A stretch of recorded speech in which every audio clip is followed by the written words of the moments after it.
శ్రీరాఘవం దశరథాత్మజమప్రమేయం సీతాపతిం రఘుకులాన్వయరత్నదీపం ఆజానుబాహుం అరవిందదళాయతాక్షం రామం నిశాచర వినాశకరం నమామి. శ్రీరామాయణం ఆది కావ్యం నరుడి కథ. నేను మీకు మొట్టమొదటి రోజునే మనవి చేసి ఉన్నాను, రామచంద్రమూర్తి అవతారమే ఒక నరుడిగా వచ్చాడు. అందుకే వాల్మీకి మహర్షి ప్రశ్న చేసినప్పుడు కోన్వస్మిన్ సంప్రదంలోకే గుణవాన్ కశ్చ వీర్యవాన్ ధర్మజ్ఞశ్చ కృతజ్ఞశ్చ సత్యవాక్యో దృఢవ్రతః చారిత్రేణ చ కో యుక్తః సర్వభూతేషు కో హితః విద్వాన్ కః కస్సమర్థశ్చ కశ్చైక ప్రియదర్శనః ఆత్మవాన్ కో జితక్రోధో ద్యుతిమాన్ కో నరసూయకః కస్య బిభ్యతి దేవాశ్చ జాతరోషస్య సంయుగే అని అడిగాడు. ఈ 16 గుణములు పరిపూర్ణముగా కలిగినటువంటి మానవుడు ఈ లోకమునందు ఇప్పుడు ఉన్నాడా అని అడిగాడు. అటువంటి గుణములు పరిపూర్ణముగా కలిగినటువంటి మానవుడు ఇప్పుడు ఈ లోకంలో ఉన్నాడు అని నారద మహర్షి సంక్షేప రామాయణాన్ని చెప్పిన మీదట వాల్మీకి మహర్షి రామాయణాన్ని రచన చేశారు. వాల్మీకి మహర్షికి చతుర్ముఖ బ్రహ్మగారు ఇచ్చినటువంటి వరం.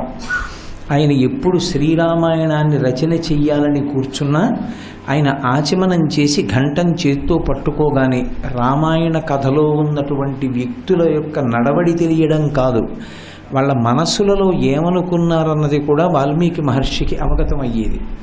అలా తెలిసేటట్టుగా బ్రహ్మగారు వరం ఇచ్చారు. అందుకే రామాయణాలు ఇన్ని ఉన్నా వాల్మీకి రామాయణం ఒక్కటే పరమసత్యం. యథార్థముగా జరిగిన రామకథని చెప్పినటువంటిది పరమ ప్రామాణికము పరమసత్యమైనటువంటిది వాల్మీకి రామాయణం ఒక్కటే. కానీ రామకథ మృత సంజీవని కనుక ఎన్ని మాటలు చెప్పినా చెప్పవలసిందే కనుక ఎందరో మహాత్ములు తమ తమ భావములను చొప్పించి ఆనందించి ఆవిష్కరించి శ్రీరామాయణాన్ని అందించారు. కానీ ఎప్పుడైనా రామకథలో యథార్థంగా జరిగింది ఏమిటి అన్నది తెలుసుకోవాలి అంటే ఒక్క వాల్మీకి కృతమైన శ్రీరామాయణాన్ని మాత్రమే చదవాలి. అందున వాల్మీకి రచించిన రామాయణానికి ఒక ప్రత్యేక ప్రతిపత్తి ఉంది. భాగవతాన్ని వ్యాస భగవానుడు సంస్కృతంలో రచన చేసినప్పటికీ 12 స్కంధాల్ని కూడా పోతన గారు ఆంధ్రీకరించారు. ఆంధ్రీకరించినప్పుడు వారు తెలుగు భాషకి ఎంత గౌరవాన్ని శక్తిని కట్టబెట్టారంటే మహాభాగవతంలో ఉన్నటువంటి కొన్ని ఘట్టములు తెలుగు భాషలో చదువుకున్నా కూడా సంస్కృత భాగవతం చదువుకుంటే ఏ ఫలితం వస్తుందో అదే ఫలితం వస్తుంది. రుక్మిణీ కళ్యాణానికి సంబంధించిన లేఖ సంస్కృత భాగవతంలో చదివితే ఏ ఫలితం వస్తుందో ఆంధ్ర భాగవతంలో ఉన్న రుక్మిణీ కళ్యాణం లేఖ చదివితే అదే ఫలితం వస్తుంది. గజేంద్రమోక్షణ ఘట్టంలో సంస్కృత భాగవతంలో ఉన్నటువంటి శ్లోకాలు చదివితే ఏ ఫలితం వస్తుందో ఆంధ్ర భాగవతంలో పోతన గారు రచన చేసినటువంటి గజేంద్రమోక్షణ కథ అంతర్గతమైనటువంటి ఆ పద్యములను చదివినప్పటికీ అదే ఫలితం వస్తుంది. కానీ రామాయణం దగ్గరికి వచ్చేటప్పటికీ జయమంత్రాన్ని ఎవరైనా ఆంధ్రీకరించినా జయమంత్రం సంస్కృతంలో వాల్మీకి కృతమైంది చదివితే మంత్రశక్తి ఉంటుంది తప్ప ఆంధ్రీకరించినటువంటి ఏ గ్రంథానికి కూడా ఆ శక్తి రాలేదు. అది ఒక్క వాల్మీకి రామాయణానికి ఉన్నటువంటి గొప్పతనం. అసలు వాల్మీకి రామాయణంలో వాడినటువంటి సంస్కృతం ఎంత గొప్పదంటే ఏ భాష వారు చదివితే ఆ భాష వారిది మా భాషలో ఉందంటారు తప్ప సంస్కృతంలో ఉందనుకోరు. అంత సరళమైన సంస్కృతంలో అంత అద్భుతంగా అందించారు వాల్మీకి. అది నరుడి కథ అయినటువంటి కారణం చేత నరుడి యొక్క జీవితంలో వచ్చేటటువంటి ఉత్థాన పతనాలు, నడవడిలో వచ్చేటటువంటి వైక్లభ్యాలు, ఎదురయ్యేటటువంటి కష్టాలు, తట్టుకోవడంలో పడేటటువంటి ఆర్తి, వీటన్నిటినీ యథాతథంగా ఆవిష్కరించారు. నేను శ్రీ మహావిష్ణువుని కనుక నేను సమస్త శోకములకు అతీతుణ్ణి, నాకు దుఃఖం ఉండదని రాముడు అనలేదు. సీతమ్మ కనపడకపోతే గుండెలు బాదుకుని ఏడ్చాడు. దశరథ మహారాజు గారు మరణిస్తే విశేషమైనటువంటి శోకమునకు వశుడయ్యాడు. మిగిలిన అవతారములు అలా కాదు. రామావతారం మాత్రం ఒక నరుడు ఎలా ప్రవర్తిస్తాడో అలాగే ప్రవర్తించాడు. యుద్ధకాండలో రామరావణ సంగ్రామం అయిపోయి రావణాసురుడు హతుడైన తరువాత దేవతలందరూ ప్రత్యక్షమై దేవేంద్రుడే రామచంద్రమూర్తిని పిలిచి నువ్వు శ్రీ మహావిష్ణువువి అన్నా సరే, కాదు నేను దాశరథిని, దశరథ మహారాజు గారి కొడుకుని, నేను నరుణ్ణి, నాకు తెలియదు, నేను విష్ణువుని కానన్నాడు ఆయన. ఒక నరుడిగా ప్రవర్తించడాన్ని ఆయన ఇష్టపడ్డాడు. అందుకే శ్రీరామాయణం చదివేటప్పుడు నరుడి కథ అని చదివితే విశేషంగా ఉపయుక్తమవుతుంది. రామాయణం చదివేటప్పుడు రామకథ, భగవంతుడి కథ అని చదివితే ఎందుకు కొరగా. ఎందుచేత అంటే మీకు ఎప్పుడైనా ధర్మాన్ని పట్టుకోవలసినటువంటి సందర్భం ఏర్పడినప్పుడు, జీవితంలో సంక్లిష్ట స్థితి ఏర్పడినప్పుడు, రాముడు ఇటువంటి కష్టంలో ఏం చేశాడు అని ఆలోచించవలసి వస్తే రాముడు దేవుడు కాబట్టి అలా చేశాడు అనుకున్ననాడు రామాయణం మనకెందుకు పనికిరాదు. కాదు, రాముడు కూడా నాలాటి నరుడే అనుకున్ననాడు రామాయణంలో ఉన్న ప్రతి ఘట్టం అన్వయం అవుతుంది. అందుకే రామాయణాన్ని చదివేటప్పుడు కేవలం ఒక నరుడి కథగా చదవాలి తప్ప అది భగవంతుని కథ అన్న భావనతో చదవడం అంత ఉపయుక్తమైనటువంటి విశేషం కాదు. శ్రీరామాయణం నేను మీతో హితపూర్వం మనవి చేసినట్లు నరుని యొక్క కథ అయిన కారణం చేత అనేకమైన ఉత్థాన పతనములు కనపడతాయి. ఒక్కొక్క చోట సంక్లిష్టమైన సన్నివేశములు ఏర్పడతాయి. ఆ సంక్లిష్టమైన సన్నివేశాల్లో మహర్షి మెరుపులు వినిపించారు. ఆ ఒక్కొక్క శ్లోకం జ్ఞాపకం పెట్టుకుంటే అవి ధారణలో ఉండాలి. ఎందుచేత అంటే కర్ర ఇంట్లో పెట్టి వీధిలోకి వచ్చినటువంటి వాడిని కుక్క తరిమితే మా ఇంట్లో కర్ర ఉందండి అంటే అది రక్షించదు. చేత్తో పట్టుకున్న కర్ర ఏది ఉందో అది మాత్రమే కుక్క మీద పడకుండా రక్షిస్తుంది. గ్రంథాంతర్గతమైనటువంటి శ్లోకములు మనకి స్ఫురణలో ఉండవు. అవి మనం నిత్యం పాటించడానికి పనికిరావు. ఏ శ్లోకములు కంఠగతమై ఉంటాయో, ఏ శ్లోకాలు స్ఫురణలో ఉంటాయో ఆ శ్లోకములే మనకి నిజంగా జీవితంలో ఎప్పుడైనా ఇబ్బందికరమైన పరిస్థితులు ఏర్పడినప్పుడు స్ఫురణలోకి వచ్చి తట్టుకుని నిలబడి ఊంచుకోగలిగినటువంటి శక్తినిస్తాయి. అన్నిటికన్నా జీవితంలో అత్యంత ముఖ్యమైనది ఏది అంటే శాంతి. తాను ప్రశాంతంగా ఉండడం, 10 మందిని ప్రశాంతంగా ఉంచడం, దానికి వ్యక్తిత్వం ఉండాలి. ఆ వ్యక్తిత్వాన్ని ఏర్పాటు చేసుకోవడానికి శ్రీరామాయణంలో ఉండేటటువంటి ఆర్షోక్తులు, అద్భుతమైనటువంటి మెరుపులు, కొన్ని శ్లోకాలు ఎప్పుడూ జ్ఞాపకంలో ఉండాలి. అటువంటి శ్లోకాలలో 2 శ్లోకాలు భిన్నమైనటువంటి రీతిలో, ఒకటి క్రిందకి దిగిపోవడాన్ని చెప్తే, ఒకటి పైకెక్కడానికి మార్గాన్ని చెప్తుంది. ఒకటి బాలకాండలో చెప్తే, ఒకటి సుందరకాండలో చెప్పారు మహర్షి. శోకో నాశయితే ధైర్యం, శోకో నాశయితే శృతం, శోకో నాశయితే సర్వం, నాస్తి శోక సమోరిపు. అయోధ్యకాండ.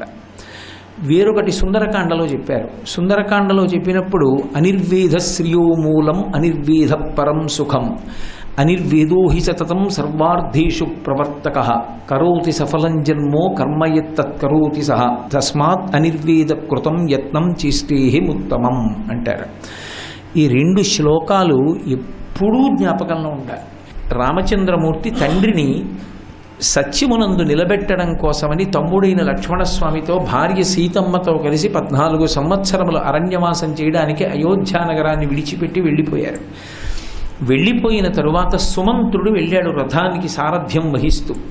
ఆ సుమంత్రుడు తిరిగి వచ్చిన తరువాత వినాలి అసలు అరణ్యంలో రామలక్ష్మణులు సీతమ్మ ఏ కష్టాలు పడుతున్నారో తెలుసుకోవాలని. పాపం దశరథ మహారాజు గారు రాముడు అరణ్యవాసానికి వెళ్ళిపోయాడనేటటువంటి బాధ తట్టుకోలేక ఆ అయోధ్యానగరంలోకి వచ్చి స్పృహ తప్పి కింద పడిపోయాడు. ఒంటి నిండా మట్టి అంటుకుంది. ఎంతసేపు రథం వెళ్ళిపోయినటువంటి మట్టి ఎగురుతూ కనపడిందో అంతసేపు చూశాడు. ఇక ఆ తర్వాత అప్పటికే ముందు రోజు రాత్రి ఎన్ని మాటలు మూర్చిపోయాడు కైకమ్మ దగ్గర. బడలిపోయాడు వృద్ధుడు, 60,000 సంవత్సరముల వయస్సు. ఆ పడిపోయినటువంటి వాణ్ణి ఒక పక్కన కౌసల్య, ఒక పక్కన కైకమ్మ వచ్చి పైకి లేపుతున్నారు. శోకము నుండి కదా కోపం రావాలి. వెతుక్కుంది దశరథుడి మనస్సు, నా ఈ శోకానికి కారణం ఎవరని. నిజానికి దశరథ శోకానికి కారణం దశరథుడి. కానీ ఇప్పుడు నేను ఆ ధర్మమీమాంస పక్కన పెట్టండి, బాహ్యంలో కథాపరంగా ఆలోచించండి.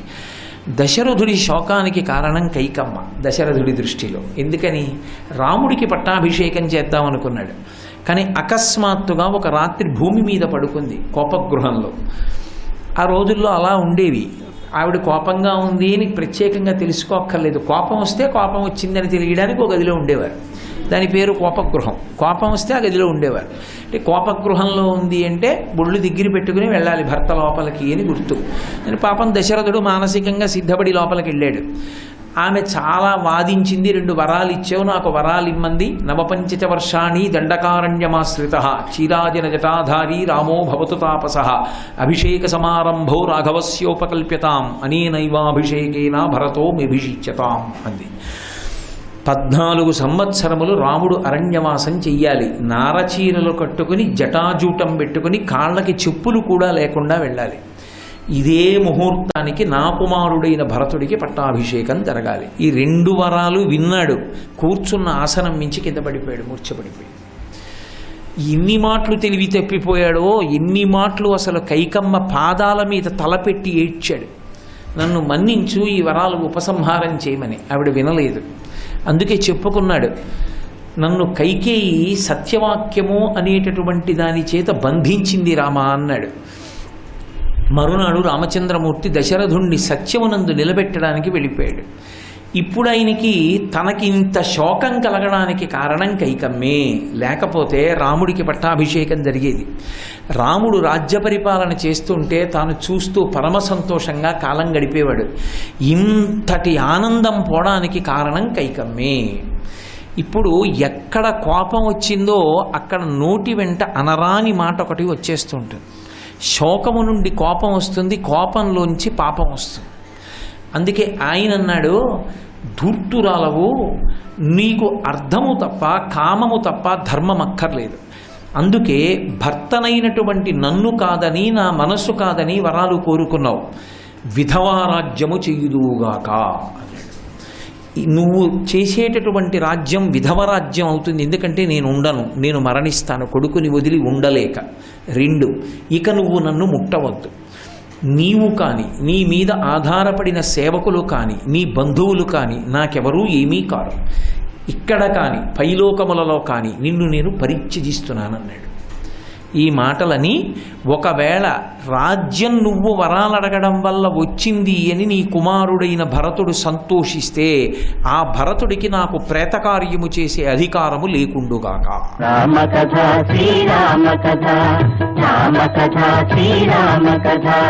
రాజ్యం నువ్వు వరాలడగడం వల్ల వచ్చింది అని నీ కుమారుడైన భరతుడు సంతోషిస్తే ఆ భరతుడికి నాకు ప్రేతకార్యము చేసే అధికారము లేకుండుగాక.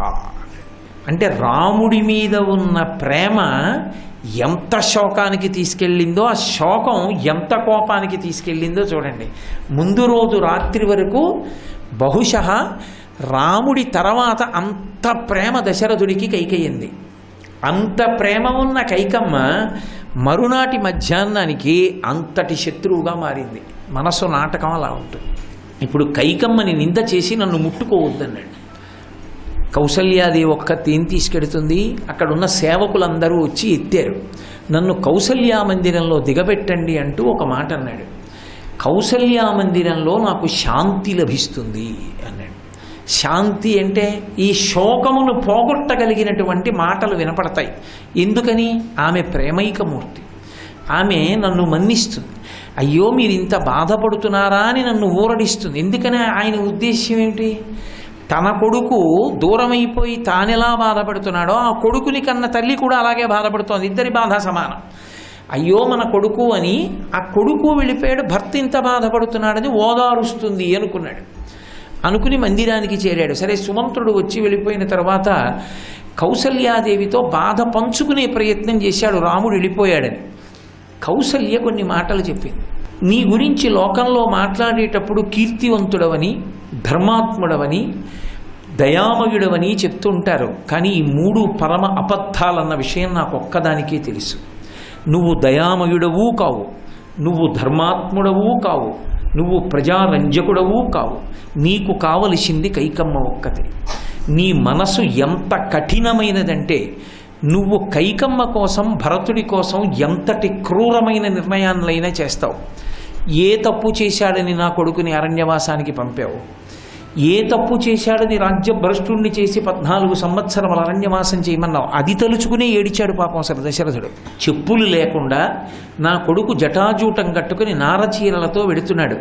నా కోడలు సీతమ్మ ఎండకన్నెరుగనటువంటి తల్లి. అక్కడికి వెళ్ళిన తరువాత దొరికిన ధాన్యాన్ని వండుకుని ఎలా అన్నం తింటుంది? ఏ చెట్టు కింద పడుకుంటుంది?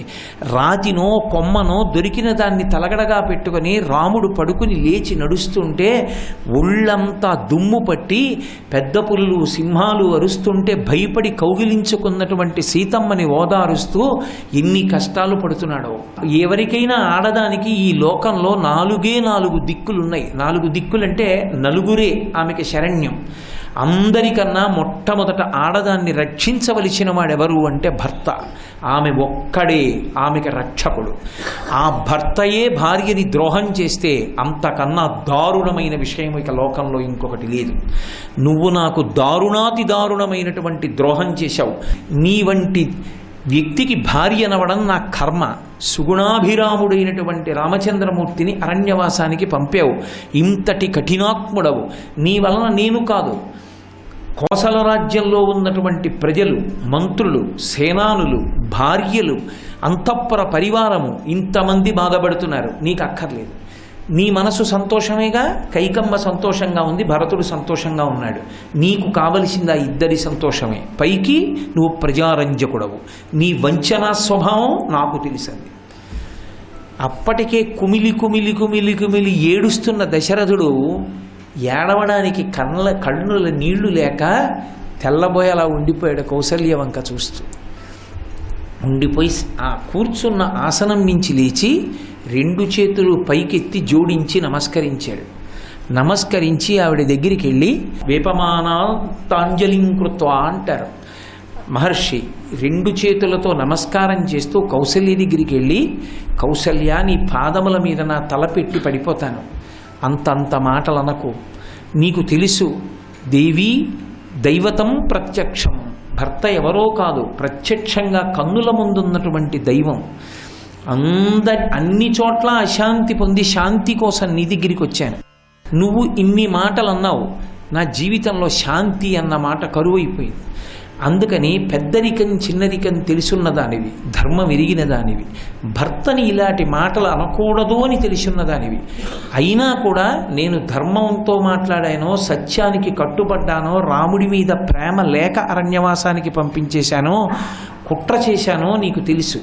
తెలిసి నన్ను నింద చేస్తున్నావు. నువ్వే నింద చేస్తే ఇంత ధర్మం తెలిసున్న దానివి, ఇక నాకు శాంతి ఎక్కడుంది అని నమస్కారం చేస్తూ వంగి ఆమె పాదముల మీద పడబోయాడు.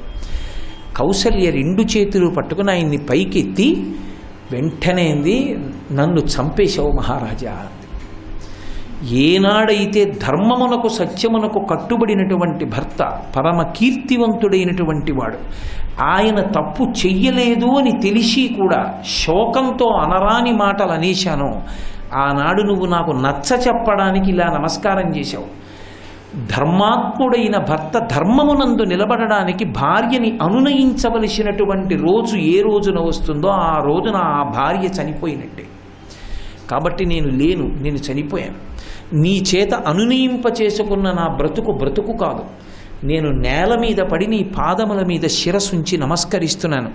ఆ నమస్కరించిన చేతులు విప్పేసి నా తల మీద పెట్టని పద్మాన్ని పెట్టుకున్నట్టుగా 2 చేతులు తల మీద పెట్టుకుని భోరున ఏడ్చి నేను శోకంలో అదుపు తప్పిపోయాను. ఒక్కసారి వర్షాలు పడి నదులు పొంగితే సముద్రం నీరు పెరిగినట్టు రాముడు అకస్మాత్తుగా అరణ్యవాసానికి వెళ్ళిపోవడంలో నా శోకం అదుపు తప్పిపోయింది.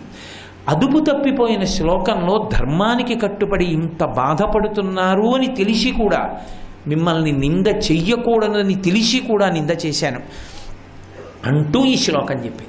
శోకో నాశయితే ధైర్యం, శోకో నాశయితే శృతం, శోకో నాశయితే సర్వం, నాస్తి శోక సమోరిపు. ప్రత్యక్ష సాక్ష్యం.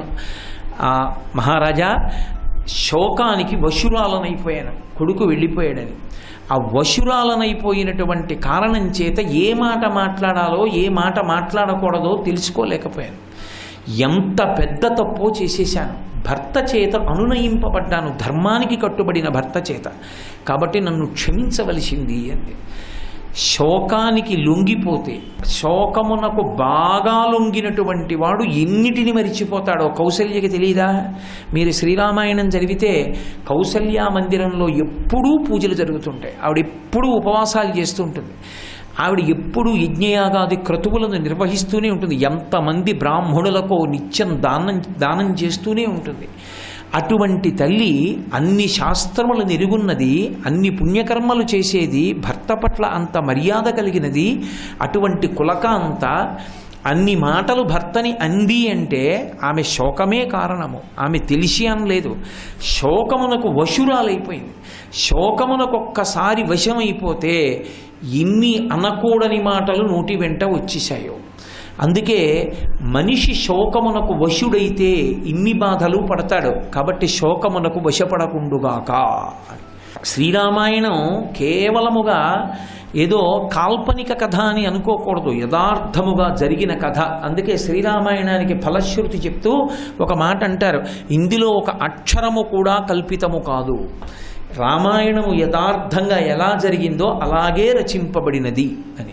శ్రీరామాయణం మనకి జీర్ణమైతే మనం దేనికి వశులం కాకూడదో, దేనికి వశులమైపోతే అక్కర్లేని మాటలు వచ్చేస్తాయో, కోపం వచ్చేస్తుందో, ఏ ధర్మంతో దాన్ని దాటాలో అర్థం అవుతుంది. అందుకే శోకాన్ని దాటడానికి లోకంలో ఒకే ఒక్క మార్గం ఉంటుంది. ఏమిటా మార్గం అంటే ఎప్పుడూ కర్తవ్యతా నిష్ఠతో ఉండడం.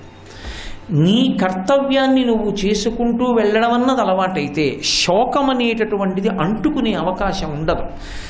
చాలా మటుకు 99 పాళ్ల శోకానికి దూరంగా ఉండడానికి మార్గము కర్తవ్యతానిష్ట ఒక్కటే. కర్తవ్యము వేరు, బాధ్యత వేరు. చాలా జాగ్రత్తగా గుర్తుపెట్టుకోవాలి. బాధ్యత సముద్రంలో దూకేయడం, కర్తవ్యము నిచ్చెన ఎక్కడం. రెండిటికి అంత తేడా ఉంటుంది. కర్తవ్యము అంటే నేను ఏది చెయ్యాలో అది చేశానా, అంతే కర్తవ్యం. అవతలవాడేమనుకున్నాడు నాకు సంబంధం లేదు, నేను చేసేది చేసుకెళ్ళిపోయాను అనుకోండి కర్తవ్యం. అందుకే మీకు రామాయణం 24,000 శ్లోకాలు చూడండి, ఎక్కడ చూసినా కర్తవ్యం ధర్మం, కర్తవ్యం ధర్మం, కర్తవ్యం ధర్మం, ఈ 2 మాటలు తప్ప బాధ్యత అన్న మాట మీకు ఎక్కడా కనపడదు. మీకు నేను ఒక ఉదాహరణ చెప్పాలంటే, మనం ప్రతిరోజు చదువుకునే శ్లోకం, నేను కొత్తగా ఎక్కడి నుంచో తీసుకొచ్చి రామాయణంలోంచి చెప్పక్కర్లేదు. ఎక్కడ సుప్రభాతం చదివినా కౌసల్యా సుప్రజారామ పూర్వా సంధ్యా ప్రవర్తతే ఉత్తిష్ఠ నరశార్దూల కర్తవ్యం దైవమాహ్నికం. ఈ శ్లోకం ముందు చదువుతాం. ఎందుకని అంటే భగవంతుడికి నిజంగా సుప్రభాతాన్ని పలికినటువంటి ఘనత పొందినవాడు విశ్వామిత్ర మహర్షి ఒక్కడే. ఎందుచేత అంటే రాముడు విష్ణువు యొక్క అవతారమని ఎరిగినటువంటి వాళ్ళు ఇద్దరు, వశిష్ఠుడు, విశ్వామిత్రుడు. సర్వం శ్రీ ఉమామహేశ్వర పరబ్రహ్మార్పణమస్తు.